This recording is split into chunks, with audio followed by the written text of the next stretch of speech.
Trinidad and Tobago has joined the UN's He for She campaign, which calls on men to join in the fight for gender equality.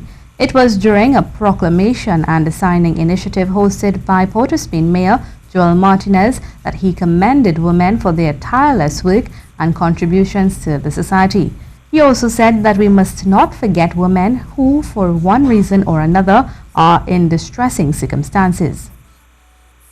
And globally, who are still struggling to lead a decent life, whether displaced or otherwise.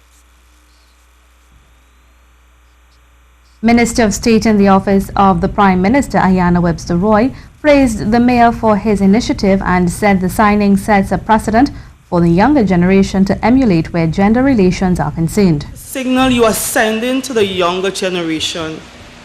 Imagine the message to the schoolboys who only see violence in their home, but now can plainly see men, powerful men, saying no. Former Minister of Education Dr. Tim Gopi Singh is blaming the current minister for the ongoing crisis at the St. Madeleine Secondary School, which descended into the pelting of teachers. According to Dr. Gopi Singh's, months before it got to this position, Minister Garcia would have been aware of the burning issues involving the administration and students of the school. He said the ministry never intervened, even with the deepening of the matters involving the principal. The Maritime Technology Corporation Center Caribbean has officially been opened in this country. It is the first of 3 centers to be opened internationally. The center was built to enhance awareness and uptake of environmentally sound technologies and align training programs to meet these needs. Speaking at the opening of the center at UTT's Chagaramas campus, the Minister of Works and Transport, Rohan Sinanan, said having this facility here is a progressive step towards mitigating the diverse effects of environmental degradation on the maritime environment. Sector to play in Trinidad and Tobago, the government established an interministerial maritime standing committee to direct the implementation of maritime development projects. For example, the expansion of transshipment of bulk materials as well as port development.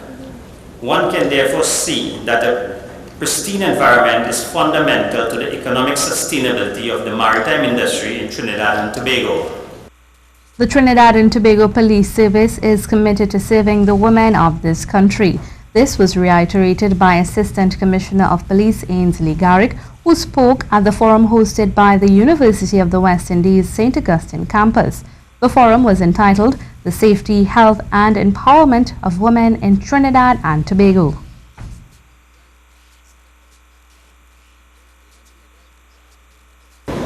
We are commanded to record all reports against females, so let me just say females, and not just to record it, to professionally conduct investigations that would lead or unearth evidence so as to prosecute predators.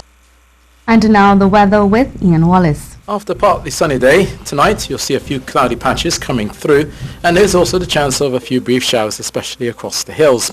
It's been a pleasant day in Tobago, 28 degrees Celsius, and a warmer 32 degrees Celsius in Trinidad. Expect a mild night, above 23 degrees Celsius for most areas. For those heading through tomorrow, expect similar conditions with a couple of brief showers, but also quite breezy weather on Thursday. There's a rough seas bulletin in effect for small craft operators and sea bathers asked to exercise extreme caution, says the Met Service, with waves of 3 meters, possibly pushing to 3.5 to 4 meters out in the Atlantic, and choppy at times even in those sheltered bays. Look for your low tide at 8 p.m. and your high tide at 2:30 a.m. That's the latest weather, and I'm meteorologist Ian Wallace. And that was your Sea News Update. I'm Mahalia Joseph. Have a good afternoon.